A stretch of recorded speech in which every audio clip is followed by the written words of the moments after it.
Bien, ahí estamos grabando. Buenos días a todas las personas que se encuentran conectadas, a las eh, 13 personas conectadas. También buenos días a los que se vayan a conectar después de forma eh, asincrónica. Espero que hayan tenido unas bonitas y descansadas recesos universitarios en razón de fiestas patrias, que hayan podido recargar las pilas y puedan estar obviamente con una mejor disposición para lo que viene, que es el término ya más bien o la segunda parte del semestre. A ver, yo estoy proyectando, lo están viendo ustedes, lo que sería nuestra lección quinta, delitos contra la libertad en general y contra la libertad ambulatoria en particular. ¿Lo están viendo, no? Sí, profesor. Sí, Gracias. profesor.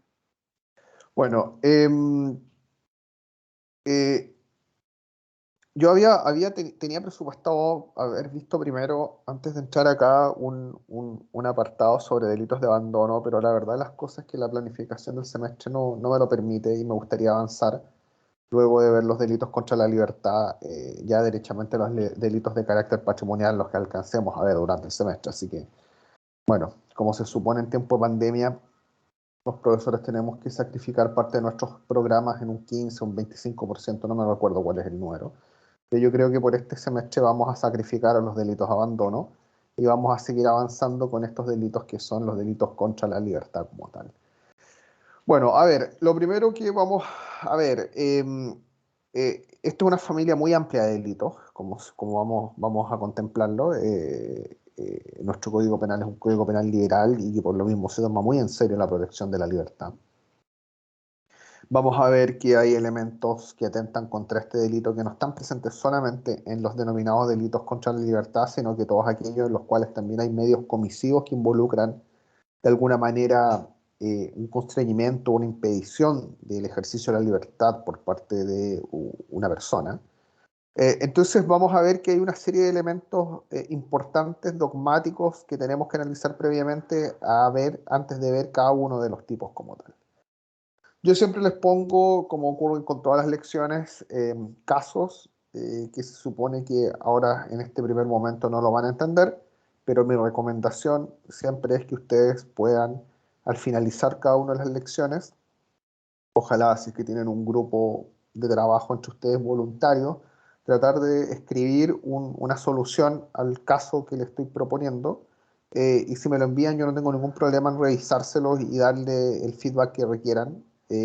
Porque la idea de estos casos es que los hagan pensar, pero que también sirvan como un recurso didáctico para los que quieran practicar sobre, bueno, las formas de resolverlo con lenguaje jurídico y con razonamiento jurídico propio de nuestra disciplina, y para que ustedes también puedan intercambiar con sus compañeros o puedan compartir distintas perspectivas de solución, que también enriquece lo que es la resolución de cualquier caso.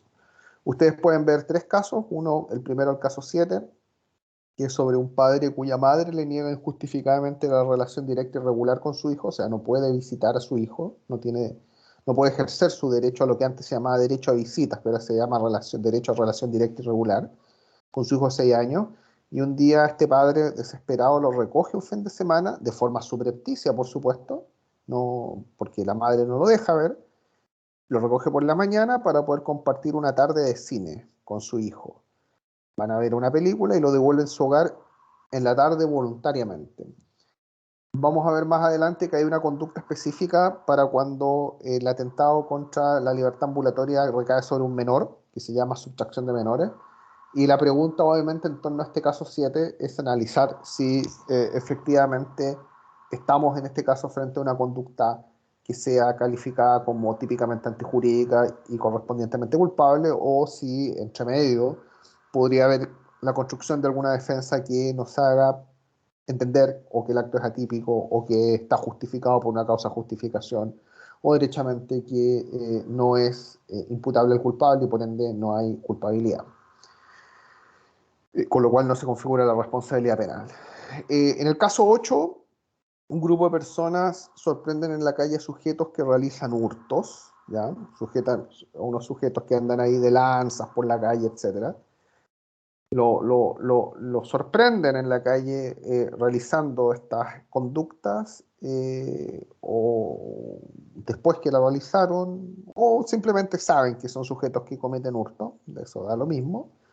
Lo toman, lo amarran a un poste mientras lo vejan y lo graban. Eso lo hemos visto más de alguna vez en nuestra realidad nacional. Y nuevamente la pregunta es si esta conducta configuraría o no algún tipo penal y si estamos frente a un caso que puede ser catalogado como constitutivo de responsabilidad penal o si por el contrario es plausible construir alguna defensa que luego nos permita asegurar de que no estamos frente a una situación que traiga consigo responsabilidad penal. Esa es la discusión que hay que generar.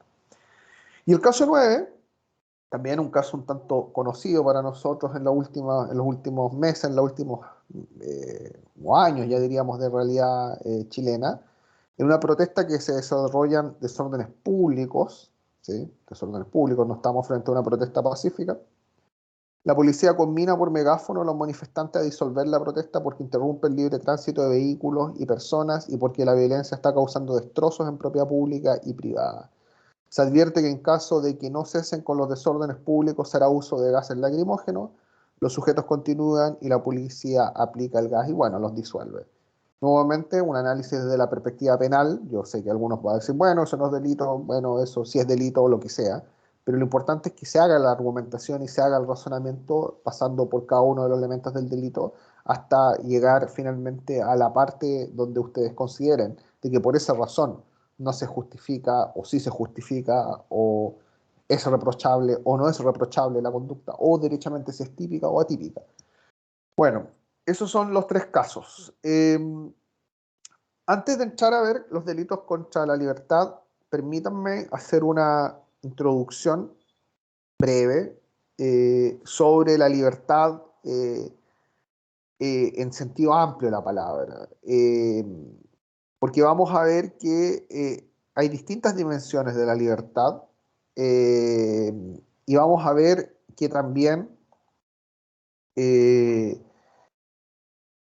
lo que hace el legislador es, a través de distintos tipos penales, ir captando distintos atentados contra específicas libertades. Por ejemplo, un ejemplo muy concreto, la libertad sexual. Por ejemplo, a todos los adultos se les reconoce la libertad sexual, que no es nada más que la autodeterminación en la esfera del cuerpo, en lo que se refiere a la manifestación o no, porque también podría ser no manifestar, el impulso sexual. ¿Sí? Eso es, en términos muy amplios, la libertad sexual como bien jurídico. Pues bien, un delito clásico que atenta contra aquello sería los abusos sexuales y también la violación. O sea, en la violación lo que ocurre es que un sujeto, de forma antijurídica, obliga a otra, constriña a otro a soportar una relación sexual que no quiere mantener. En principio, en eso consiste la violación. Pues bien, como ustedes pueden ver, aquí hay una dimensión específica de la libertad del ser humano que está protegida, que es la libertad sexual. Lo mismo ocurre con el secuestro, donde lo que está protegido es una manifestación específica también de una libertad que es la libertad ambulatoria, que es la libertad de poder desplazarse por cualquier punto de la República o de permanecer en el lugar que uno considere en ejercicio simplemente de su arbitrio, ¿sí? Del libre arbitrio. Y cuando una persona lo que hace es detenerla, constriñéndola, encerrándola en algún lugar o no permitiéndolo desplazarse, lo que hace es cometer otro delito que se llama secuestro o también privación de la libertad ambulatoria realizada por parte de un particular.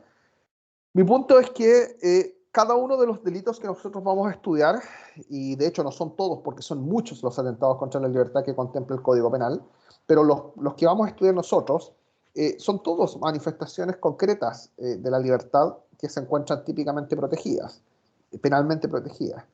Eh, pero lo que no hay que perder de vista es que de todas maneras el Código Penal y en general la legislación también protege la libertad en general. Y es por eso que vamos a ver brevemente algunas nociones sobre la libertad y lo que a nosotros nos va a importar como libertad para efectos del derecho penal. A ver, Lo primero que podemos decir sobre la historia de la tutela de la libertad es que aquí se cruzan esa eterna discusión entre escuelas filosóficas de pensamiento que sostienen el libre albedrío o aquellas que sostienen el determinismo. Es decir, hay toda una escuela de pensamiento filosófico en Occidente que sostiene que el ser humano por sí mismo y por su propia naturaleza es libre, mientras que hay otros que sostienen que derechamente el ser humano nunca es libre porque siempre está determinado, ahí que se llama determinismo, por otras fuerzas que son fuerzas o factores que exceden el campo estrecho de las meras circunstancias de la psique del sujeto, ¿sí? Los que sostienen el libre albedrío sostienen que derechamente el ser humano siempre tiene la libertad volitiva de desear y luego hacer lo que él quiera, mientras que otros dicen, la verdad es que eso no es así, la gente no come porque tiene la libertad de comer, come porque tiene hambre y porque su sistema fisiológico lo obliga a comer, ¿sí? Bueno, ahora, independiente de estas discusiones que son todas filosóficas, la verdad es que estas se cruzan de alguna manera en el bien jurídico libertad que estudiaremos nosotros como tal, ¿sí? Y más allá de la posición filosófica que nosotros adoptemos, ¿sí? Más allá de lo que nosotros, la posición filosófica adoptemos a favor del libre albedrío o a favor del determinismo, la verdad de las cosas es que lo que ha ocurrido en la historia del derecho, por lo menos de nuestra tradición occidental del derecho, es que ya desde Roma el derecho ha reconocido al ser humano una posición que se conoce como status libertatis. Por supuesto que en Roma era una cuestión más o menos restringida, que se le reconocía solamente al pater familia, que era el único sujeto sui juris en estricto rigor, y que consistía en que el sujeto no era esclavo, ¿sí? O sea, era una concepción bastante primitiva de la libertad, pero ya tenemos los gérmenes en los cuales, en Roma, en los cuales el derecho toma posesión. O sea, el punto es que más allá de que existe una ardua discusión filosófica, ardua y a veces infértil, porque realmente las distintas escuelas de pensamiento nunca se han puesto de acuerdo en distintas perspectivas de la ciencia, aún tampoco llegan a resultados terminantes en torno al problema del libre albedrío o del determinismo, pero más allá de esta discusión, la verdad es que el derecho sí toma posición frente al asunto. Lo toma no desde una perspectiva, por supuesto, que es científica en el sentido de las leyes naturales, sino que parte de la base que el ser humano, independiente que lo sea o no lo sea, es libre o tiene un status libertatis. Eh, Insisto, esto es una toma de posesión que hace el derecho. El derecho para existir como tal parte de la base que el sujeto de derecho es un sujeto que es libre y tiene una libre elección, por lo menos dentro del derecho, ¿sí? Por lo menos dentro del derecho.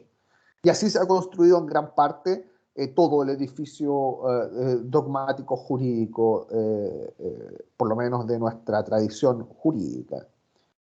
Ahora, sin perjuicio de esto, es que si los romanos distinguieron el status libertatis y de forma, insisto, muy acotada al sui juris, que en Roma era el pater familias solamente, y que consistía en el sujeto es libre porque no es esclavo, o sea, era una afirmación un tanto negativa, o sea, todo el resto, los que eran esclavos o siervos no eran libres, o los que estaban sometidos al pater familia no eran libres, incluidos sus hijos, su mujer, sus sirvientes, criados, etc. Pero la verdad de las cosas es que esta primera reconocimiento de la libertad como status libertatis fue fue ampliándose, perdón, a través de los tiempos. De hecho, uno de los efectos del cristianismo primitivo y luego medieval fue entender que no solamente el pater familia, no solamente el sujeto que tenía la calidad de status libertatis era libre, sino que en general también todos los que compartían la fe cristiana, desde la perspectiva obviamente de que en la teología de los padres de la iglesia o de la iglesia primitiva, la fe de alguna manera liberaba al ser humano de la esclavitud del pecado, ¿sí? Y que por lo mismo, si todos los hermanos que pertenecían a la comunidad cristiana y que sostenían la misma fe eran libres, bueno, en general toda la cristiandad era libre. Cuando ésta se empezó a ampliar por lo que era el viejo Imperio Romano de Occidente. Pues bien, ustedes podrán entender que luego el status libertatis se le fue reconociendo a muchas más personas aparte del mero pater familia. Se le fue reconociendo a todos los que derechamente no eran esclavos, independiente de si eran hombres o mujeres. Luego se le fue reconociendo a los siervos, que también no eran esclavos propiamente tales.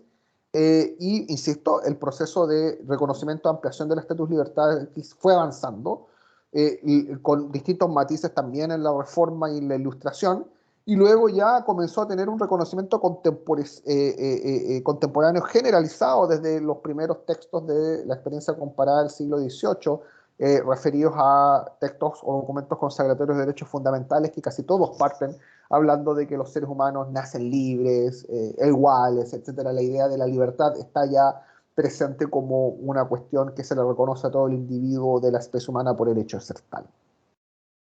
Eso trajo consigo luego el fin también de la esclavitud, según los que les guste la historia. De ahí vino la crítica finalmente de esa institución.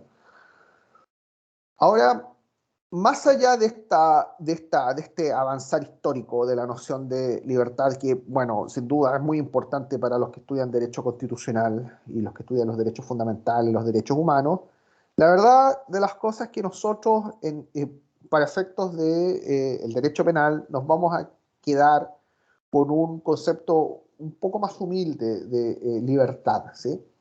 Y en efecto, si ustedes analizan ya, no desde la reflexión filosófica general entre libre albedrío y determinismo, sino derechamente en la reflexión filosófica jurídica, o sea, los filósofos del derecho, todos parten de la base que de alguna manera los sujetos de derecho, que en este caso son por regla general, bueno, casi por su propia naturaleza, los seres humanos, más allá, obviamente, no quiero entrar en la discusión sobre las personas jurídicas u otros entes que se les reconozca la calidad de sujetos de derecho, pero la verdad de las cosas es que lo que están de acuerdo en gran medida todos los filósofos del derecho moderno es que, bueno, todas las personas, lo que nosotros conocemos en nuestro Código Penal, el Código Civil, perdón, como personas naturales, tienen libertad.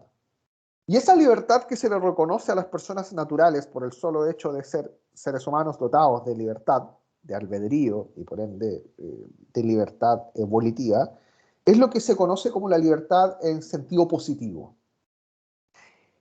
La libertad en un sentido positivo, también denominada libertad volitiva, es por ende aquella libertad que se encuentra referida a la capacidad de formación de la voluntad por parte del sujeto. Es decir, a la libertad de querer o no querer, en el foro interno, por supuesto, ¿sí? Por eso está referida a la capacidad de formación de la voluntad, es decir, cómo se forma el deseo o el querer dentro de nuestro foro interno. Vuelvo a repetir, esto se le reconoce por regla general a, bueno, desde todos los tratados internacionales, perdón, desde los documentos que comienzan a consagrar la libertad cuando se dice que todos los hombres nacen libres e iguales. Normalmente lo que se quiere decir es que todos los seres humanos poseen esta libertad en un sentido volitivo, que es que tienen, se les reconoce la capacidad de formación dentro de su foro interno de la propia voluntad. Pero más allá de que esta libertad es muy importante para efectos, insisto, del derecho constitucional en particular, a nosotros lo que nos va a importar en este curso y en esta disciplina, que es el derecho penal, es la libertad en otro sentido, que es la que se denomina la libertad negativa. Estas distinciones son distinciones un tanto antiguas, surgen ya desde finales de la Ilustración, la distinción entre libertad positiva y libertad negativa, pero que consiste la libertad negativa en ya no en la capacidad de formación de la voluntad, sino está referida a la capacidad de ejecución de la voluntad, o sea, de cómo ejecutamos la voluntad. El querer ya existe, en el sentido de libertad volitiva, pero luego tenemos la libertad de ejecutar o no ejecutar esa voluntad que ha surgido. Y en este sentido, la libertad negativa se dice en relación con que un sujeto es libre cuando está libre de constricciones o impedimentos, es decir, más allá de su libertad volitiva, el sujeto al momento de ejecutar su voluntad no lo obliguen a hacer lo que no quieren o no le impidan hacer lo que él quiere. Pues bien, lo importante, por favor, esto anótenlo, déjenlo ahí muy anotado en sus apuntes, etcétera. Lo importante es que todos los tipos penales que vamos a ver nosotros, por regla general, están referidos a la libertad en sentido negativo y en particular, y muy en particular, referidos a la constricción, al estar libre de constricciones, ¿sí? Ejemplo, en la violación. En la violación lo que se castiga es que un sujeto realmente, se castiga a un sujeto porque constriñó, o sea, obligó a otro a tener relaciones sexuales con él, ¿sí? En eso consiste la violación. Hay una libertad que se llama la libertad sexual, que es la autodeterminación en la esfera de la sexualidad. Pero lo que se castiga realmente en la violación es que el sujeto es constreñido, o el sujeto que actúa típicamente de forma antijurídica y de forma culpable, constriñe al sujeto pasivo y víctima a lo que no quiere, ¿sí?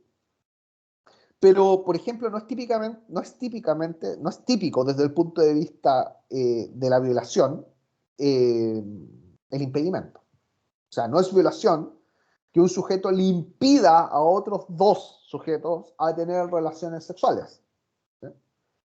Pues bien, insisto, la libertad negativa es realmente la libertad que nos va a importar a nosotros para efectos de los tipos penales, y luego dentro de la libertad negativa nos va a importar sobre todo eh, eh, la constricción como forma de atentar contra la capacidad de ejecución de la voluntad.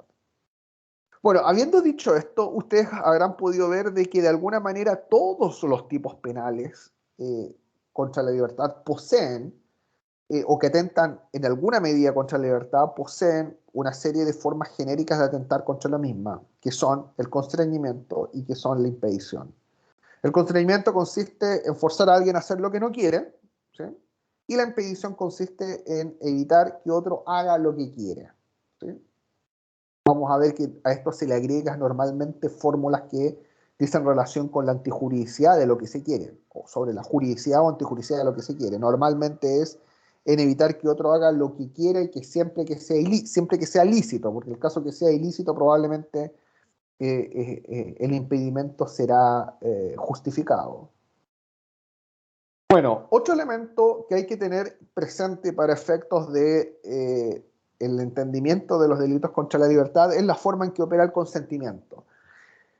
Y en efecto, según nosotros vimos en nuestros estudios de las lesiones, como tal, el delito de lesiones, de los atentados contra la salud individual, ustedes habrán podido ver que nosotros ahí dijimos que el consentimiento tenía un efecto desincriminante como causa justificación.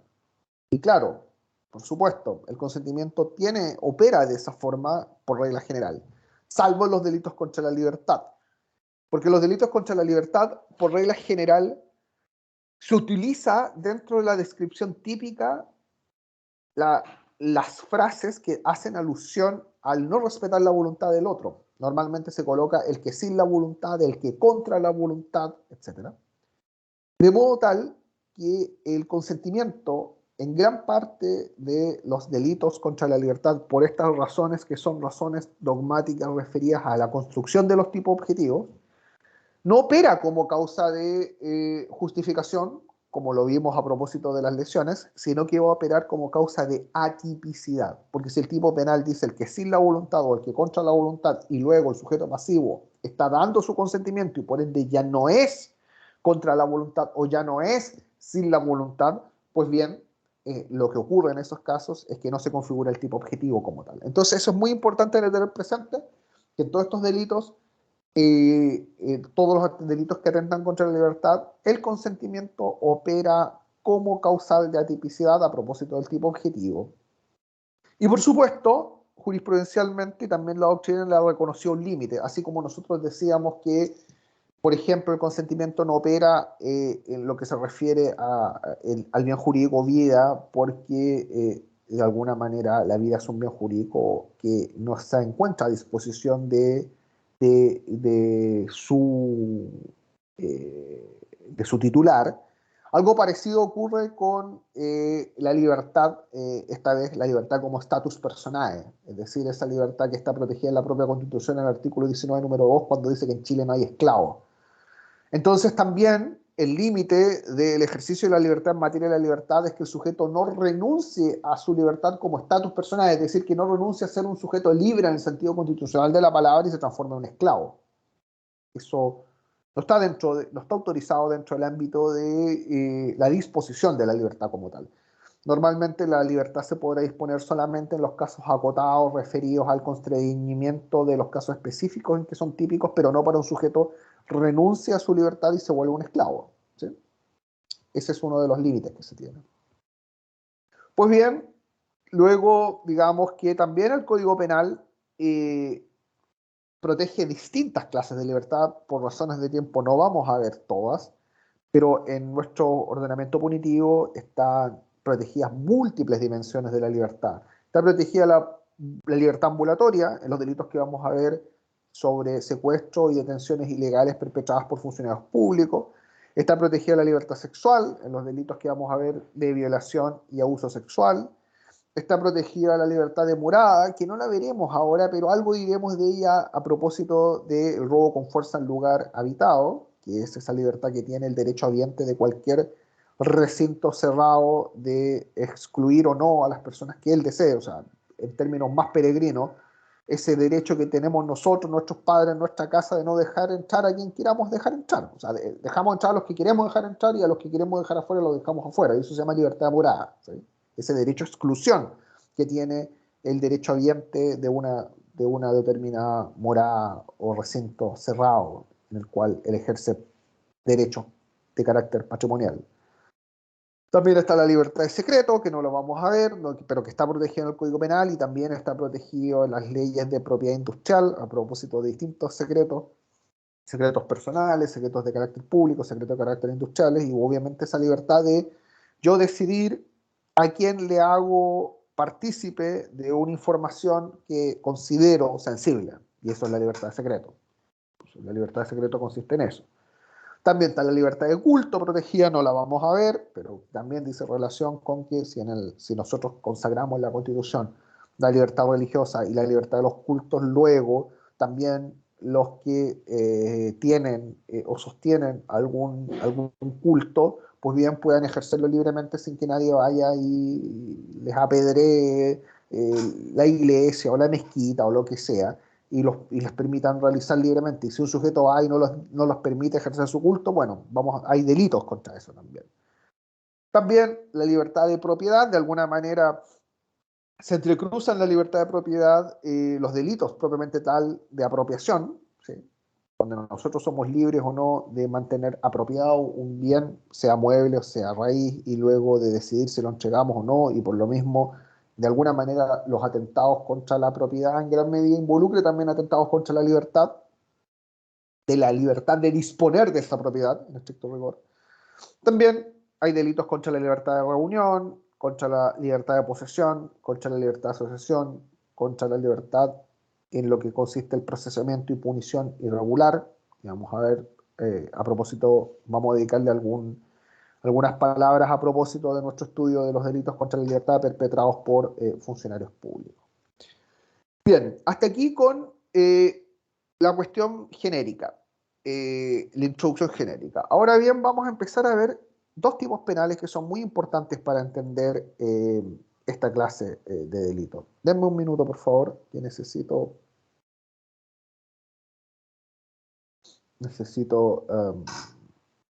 ver un mensaje que me acaba de entrar. Por favor, les pido 3 minutos.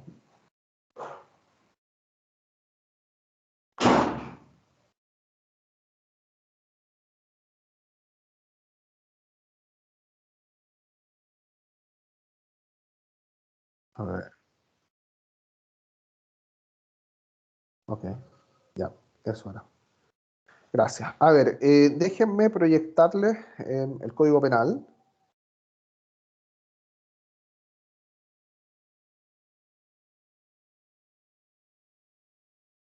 Por favor, ¿están viendo el Código Penal? Sí, profesor, se ve bien. Perfecto, gracias. Bueno, a ver, antes de entrar a ver, volví a la minuta, por si acaso, ya voy al Código Penal.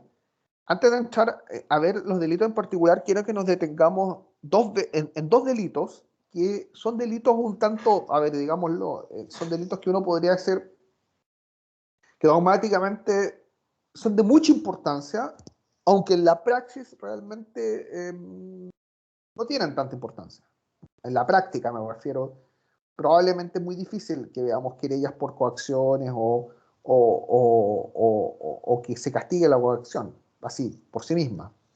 Con las amenazas vamos a ver que tienen un poquito mayor importancia. Y el caso de las coacciones son tan poco importantes desde el punto de vista de la práctica porque realmente están consagradas en Chile en el libro tercero como una falta, están en el 494 número 16. Pero lo relevante es lo que vamos a decir ahora, y es por eso que le vamos a dedicar algunas palabras. Lo importante es que gran parte de los delitos contra la libertad involucran la utilización de unos medios comisivos que se conocen como la violencia o la intimidación. ¿Sí? Están llenos de violencia e intimidación los tipos penales que atentan contra la libertad y aún otros tipos penales que son de carácter distinto. Yo les pongo como ejemplo el robo, donde el robo propiamente tal, ¿sí? Que es un sujeto para apropiarse de un bien inmueble de otro, o lo violenta o lo intimida. ¿Sí? Lo violenta cuando le pega con un palo en la cabeza para dejarlo inconsciente y quitarle sus cosas. Lo intimida cuando le muestra un cuchillo y le dice que si no entrega sus cosas, pues bien, lo va a acuchillar. ¿Sí? Lo mismo ocurre con la violación, donde también aparece en el 361 número 1 la violencia y la intimidación como como medios ejecutivos del delito, entendiendo como tal lo mismo. La violencia, un sujeto le pega un palo para dejar inconsciente a una persona y luego la penetra. ¿Sí? O sea, ahí tenemos una violencia como tal, o la intimidación, lo mismo, le muestra un cuchillo y le dice, si no tienes conmigo chato carnal, te acuchillo. Y ahí tenemos la intimidación. Pues bien, la violencia o la intimidación aparece en numerosos delitos como medios comisivos. Ahora, en todos estos delitos donde aparece la violencia o la intimidación, de alguna manera estamos, o estos delitos involucran de alguna medida un atentado contra la libertad, sobre todo contra la libertad en sentido negativo, y particularmente en lo que se refiere al constreñimiento, aunque en algunos casos también a la impedición. Pues bien, esto normalmente se le suele decir que es una vis compulsiva o que es una vis absoluta, ¿sí? Vis compulsiva en el caso de coacciones o vis absoluta, perdón, vis absoluta en el caso de coacciones o vis eh, compulsiva en caso de amenazas. Ahora bien, de todas maneras, no nos vamos a quedar acá con la noción de vis absoluta y vis compulsiva que probablemente ustedes ya habrán estudiado en derecho penal, perdón, en derecho civil, sino que vamos a avanzar y a estudiar cómo dogmáticamente esta se construye dentro del código penal o dentro de nuestra disciplina que es el derecho penal. Y la verdad de las cosas es que ambas nociones, la vis absoluta o la vis compulsiva, se ha construido en torno al entendimiento dogmático y jurisprudencial de lo que son estos delitos, que son las coacciones, que serían la vis absoluta, y las amenazas, que serían la vis compulsiva. De modo tal que entendiendo bien la configuración de estos tipos penales, dogmáticamente la configuración de estos tipos penales, también podemos entender a su vez todos aquellos elementos típicos comisivos que están presentes en los delitos que contemplan la violencia y la intimidación, porque de alguna manera la violencia no es nada más que una vis absoluta, ergo coacciones, y las amenazas son una vis compulsiva, luego también eh, eh, eh, en forma de amenazas, del tipo penal de amenazas. Entonces, si entendemos bien estos tipos penales, lo que vamos a poder nosotros entender es, en primero, en qué consiste la violencia o la intimidación que está presente en ciertos delitos como medio comisivo. Vamos a poder entender por qué luego estos de alguna manera atentan también contra la libertad, y luego también vamos a entender por sí mismos la dogmática de estos delitos que también pueden presentarse de forma residual en todos aquellos casos que sí sin configurarse el tipo específico penal, pues bien siempre de forma residual se podrá configurar las coacciones o las amenazas. Bien, veamos las coacciones que están en el 494 número 16. Insisto, esto es una falta, ¿sí? Es una falta, que por lo mismo uno podría decir, bueno, es una falta, o sea, es un delito muy humilde, sí, realmente, y muy poco aplicado, pero lo relevante es su importancia dogmática. A ver, ¿qué dice el legislador sobre las coacciones? Bueno, comete coacciones, número 16, 494, número 16, el que sin estar legítimamente autorizado impidiere, y ahí está la impedición, a otro con violencia hacer lo que la ley no prohíbe, o le compeliere, entiéndase, le constreñimiento, a ejecutar lo que no quiera. Pues bien, la importancia de las coacciones en primer lugar está dado por ende por el carácter residual, es decir, cuando nosotros encontremos cualquier atentado contra la libertad, por regla general va a incluir las coacciones. Y cuando no se configuren todos los elementos típicos de ese delito, probablemente las coacciones lo recogerán. Dicho de otra manera, cuando usted esté enfrente a cualquier delito atentatorio contra la libertad, el que sea, contra la libertad de culto, contra la libertad sexual, contra la libertad ambulatoria, en el caso que no se configuren todos los elementos de ese tipo penal, siempre quedará residualmente las coacciones como forma de captar el injusto de atentar contra la libertad en términos generales y no en particular en el injusto específico que contemplaba ese tipo penal. Por ende, el bien jurídico comprometido detrás de las coacciones claramente es la libertad en el sentido más lato de la palabra, ¿sí? Es la libertad en el sentido más amplio de la palabra, en el sentido de status libertatis. Ahora, el tipo penal, como ustedes pueden ver, tiene los siguientes elementos típicos. En primer lugar, el sujeto activo es un delito común, porque lo puede cometer cualquier persona, así que es un tipo penal común. El sujeto pasivo también es común a otro, cualquier otra persona. El objeto de la conducta es muy importante entenderla porque de esto pueden generar una serie de discusiones. Por lo pronto, si nosotros entendemos que las coacciones están referidas solamente a la vis compulsiva, el único objeto de la conducta será el cuerpo de la víctima, ¿sí? O sea, la conducta que nosotros realicemos va a involucrar de alguna manera que ese impedimento o ese constreñimiento involucra una fuerza que se despliega sobre el cuerpo de la víctima. Ahora bien, por lo mismo, el medio comisivo en este caso es la vis absoluta, la violencia como vis absoluta, o lo que llamaban antiguamente los romanos vis corpori afflicta, que es el sometimiento o quebrantamiento de la voluntad de otro mediante fuerza mecánica muscular aplicada sobre su cuerpo, ¿sí? Te obligo porque te sometí físicamente a hacerlo, ¿sí? Lo que no querías. Y por lo mismo, como ustedes pueden ver, los núcleos típicos alternativos que determinan la conducta y el resultado son las formas genéricas de atentado contra la libertad, que son la impedición y el constreñimiento. En la impedición, obviamente, lo que se impide al sujeto es hacer algo lícito, porque acá aparece un elemento que vamos a ver más adelante, que son todos normativos del tipo referido a la antijuridicidad. Y el compeler es igual a constreñir, es decir, obligar a alguien a hacer lo que no se quiere. Por supuesto, por ende, el resultado es la realización de lo que no se quiere. Ahora, los elementos normativos del tipo son todos referidos a la antijuridicidad. De hecho, el principal de estos elementos normativos del tipo es el que la ley, esa frase que dice lo que la ley no prohíbe. ¿Por qué? Porque obviamente lo que se está refiriendo es a conductas lícitas, ¿sí? Es decir, a conductas que son lícitas, que pueden ser tanto lo que obliga la ley como lo que permite la ley, o sea, normas de carácter permisiva o normas de carácter imperativa. Por supuesto que el sujeto, se le impide hacer lo que prohíbe la ley, pues bien, en esos casos no estaremos frente al caso de coacciones, sino que normalmente estaríamos frente a una situación en la cual estaría justificado esto, ¿sí? Si lo que nosotros impedimos que un sujeto mate a otro,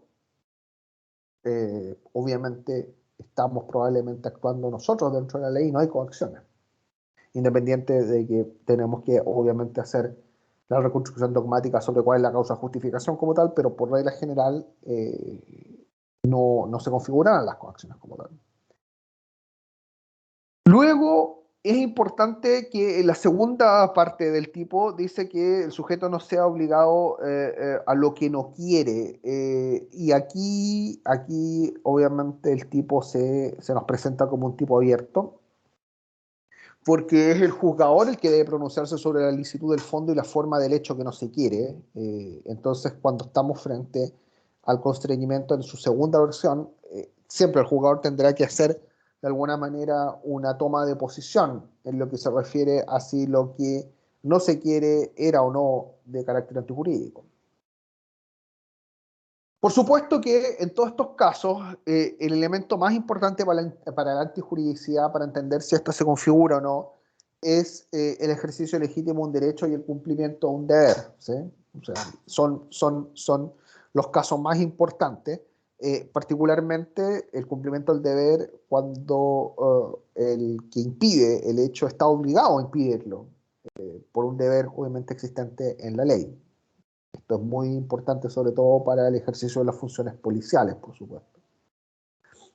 El tipo subjetivo requiere el dolo directo y obviamente en los concursos el dolo directo, perdón, se requiere porque derechamente la vis compulsiva involucra desplegar una fuerza concreta sobre el sujeto, así que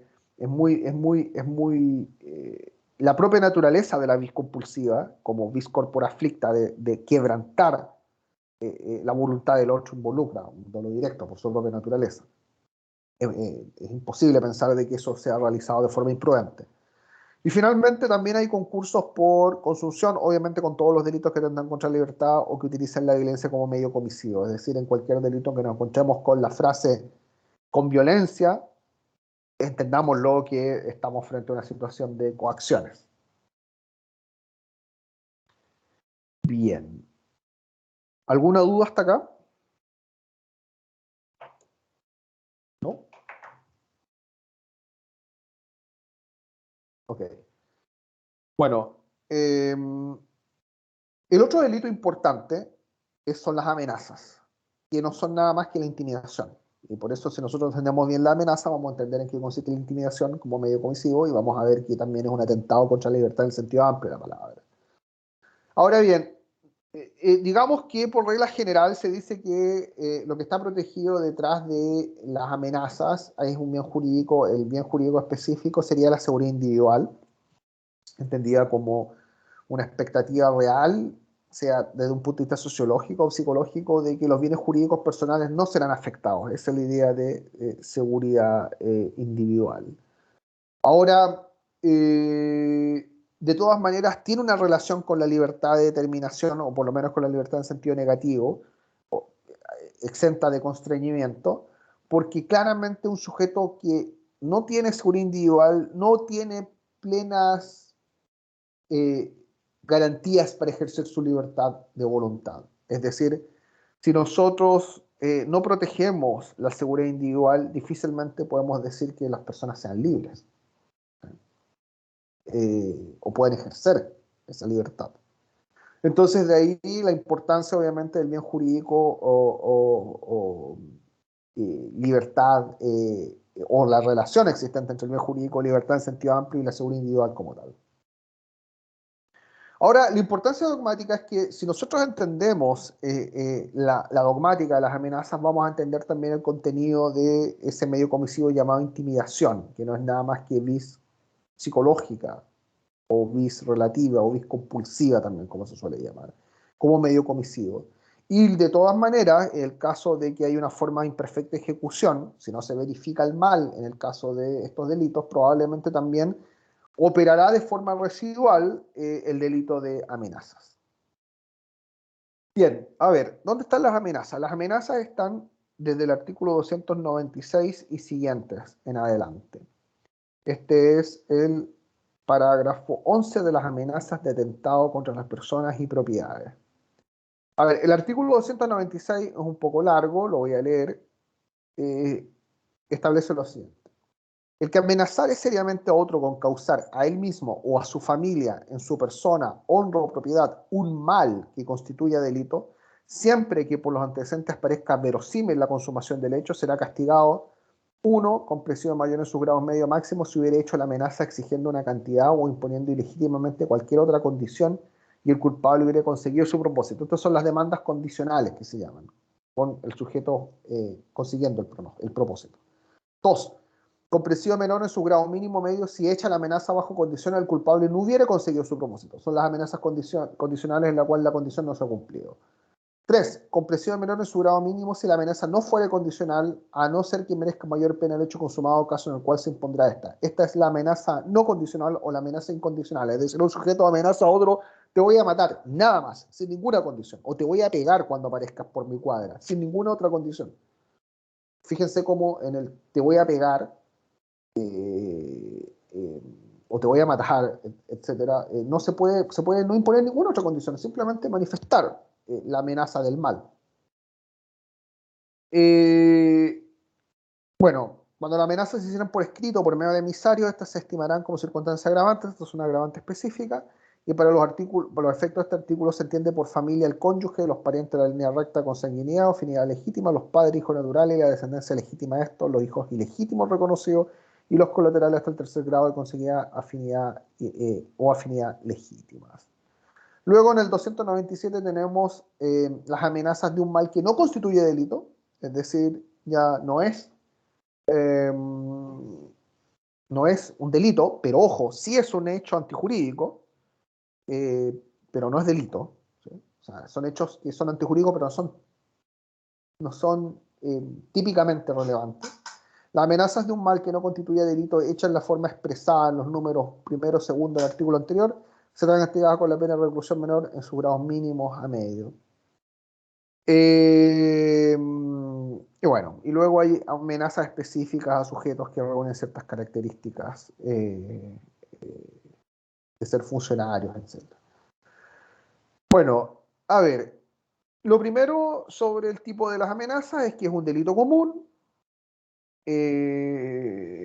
Todos los elementos están en el 296, es un tipo común, es un delito común, perdón, el que así que lo puede realizar cualquier persona.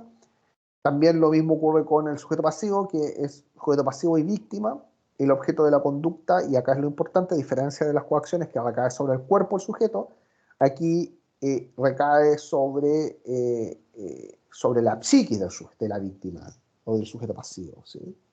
Por eso se llama esto, es una vis psicológica, ¿sí? También vis compulsivo psicológica. El medio comisivo es la intimidación, y la intimidación en este caso es causar un mal se entiende o lo ha entendido la jurisprudencia y también nuestra doctrina como la afectación de bienes jurídicos, en el cual los destinatarios de ese mal puede ser tanto la víctima como su familia, y ya vimos que hay una interpretación auténtica contextual en el inciso final del 296 sobre qué se entiende por familia, ¿sí? Y por supuesto existen distintas formas de manifestar esta intimidación, puede ser hecha por amenazas inmediatas o mediatas, por amenazas conocidas y anónimas, por amenazas manifiestas o simbólicas, verbales o reales, o sea, distintas formas, da lo mismo, no necesariamente tiene que ser una amenaza que sea por escrito o que sea por palabra, ¿sí? Puede ser un gesto, puede ser, bueno, algo simbólico. De todas maneras, la conducta es amenazar, que consiste en aquello, en proferir una intimidación de modo tal que las amenazas son de aquellos delitos que en doctrina se conocen como delitos de expresión. A ver, los delitos de expresión tienen una característica especial, son delitos que para ser realizados, para ser perpetrados por el sujeto activo requieren de, bueno, como dice su nombre, la expresión de una manifestación con contenido cognoscitivo y que debe ser susceptible de ser entendido por parte de otro sujeto, ¿sí? O sea, expresan una idea, es un delito que se expresa a través del lenguaje, sea formal o informal, sea de lenguaje verbal o simbólico o escrito, pero se expresa en manifestaciones de ideas, ¿sí? de frases o de expresiones con contenido cognitivo. Otro ejemplo de delitos de expresión serían las injurias, las calumnias, ¿sí? Y por lo mismo, en cuanto a lo que se refiere a sus resultados, un delito de mera actividad, es decir, basta que se profiera la expresión que contiene la intimidación para entender que el delito está perpetrado. En cuanto a los elementos normativos, el mal debe ser obviamente un acto antijurídico, y de hecho si el mal es un tipo injusto, es decir, es típico, esto es una agravación. Si el mal amenazado es un delito, es una agravación. Pero también el tipo penal exige que exista la verosimilitud de su consumación, es decir, tiene que haber un elemento del juicio cognitivo sobre la plausibilidad o no de su ocurrencia. Que por supuesto nosotros podemos amenazar a alguien diciéndole voy a detonar una bomba atómica en tu cuadra, pero ¿cuál es la verosimilitud de que ocurra aquello? Probablemente es muy difícil, es muy poco plausible que cualquiera de nosotros tenga acceso a una bomba atómica y además aunque la pueda detonar en la cuadra donde hay el sujeto. Entonces es importante, el juzgador tiene que hacer un juicio sobre la verosimilitud de la consumación del mal que se está amenazando, porque esto es un elemento del juicio cognitivo que luego puede hacer que el tipo se configure o no se configure. Bueno, el tipo básico está en el 297 y la única diferencia es que todo lo anterior, pero el mal no constituye delito, es decir, amenaza a un sujeto con algo que es solamente un acto antijurídico, pero que no es constitutivo de delito. Y por supuesto hay una serie de tipos agravados que dicen relación con la amenaza condicional con cumplimiento de propósito, el 297 número 1, donde está la amenaza extorsiva o constreyendo a la víctima consiguiendo el propósito. La amenaza condicional sin cumplimiento de propósito, también un tipo agravado. La amenaza incondicional de un mal que es delito, también con regla expresa de consunción. Y la amenaza a persona específica debido al ejercicio de su cargo, que está en el 297 bis, que realmente está referido a funcionarios de la salud y de recintos educacionales. También hay una agravante específica por realizarse mediante emisario por escrito, en el 296, inciso penúltimo. Y dentro de las penas hay una pena específica, que es que al condenado por amenaza se le puede también condenar a la rendición de caución o sujeción a vigilancia a la autoridad, que en estricto rigor es una medida de seguridad postdelictiva, con la finalidad obviamente de vigilar de que no vaya a cumplir con el mal que amenazó sobre la víctima. Bien, y con eso terminamos esta primera parte introductoria a los delitos contra la libertad. Si no tienen alguna pregunta o alguna duda, yo dejaría hasta acá para comenzar mañana a estudiar el secuestro y en general los delitos contra la libertad ambulatoria. Si no hay ninguna pregunta, no hay ninguna duda, yo dejo hasta acá esta clase y nos veríamos el día de mañana. ¿Sí? ¿Alguna duda? Profesor, ¿No? yo tengo ¿Sí? una duda cortita. Perdón, Es ¿quién que habla? ¿Quién habla? Marisol Vélez. Marisol, ok, sí, cuéntanos. Respecto a la posibilidad de la amenaza, eso de la bomba atómica, ¿también cuenta, por ejemplo, si es brujería o algo así? Buena pregunta, ¿qué cree usted? Que sí, yo creo que contaría como lo mismo, ¿En qué sentido? en sentido de que se consideraría como algo imposible. Ya, sí. No sería algo plausible realmente amenazar a alguien con lanzarle un mal de ojo. Claro, Ok, sí, perfecto. Y de hecho, algo de eso vimos nosotros a propósito del homicidio. Realmente el sujeto que amenaza con un mal de ojo ni siquiera tiene dominio del hecho, porque realmente no hay ningún proceso causal que se desencadene por un mal de ojo. Más allá, ya. obviamente, de las consideraciones supersticiosas que cada uno tenga sobre el mismo. Muchas gracias, profe. ¿Alguien más tiene alguna duda o pregunta o quiere agregar algo? Ok, les agradezco su asistencia en este día lunes, donde todos me imagino que volvemos no con muchas ganas, después de fiestas patrias, pero bueno, hay que ir de a poco recuperando el ritmo. Nos vemos mañana a la misma hora y por este mismo canal. Que estén bien. Hasta luego. Hasta mañana, Hasta luego, profesor. profe, gracias. Hasta luego, profesor. Hasta luego, Hasta mañana, profesor. profe.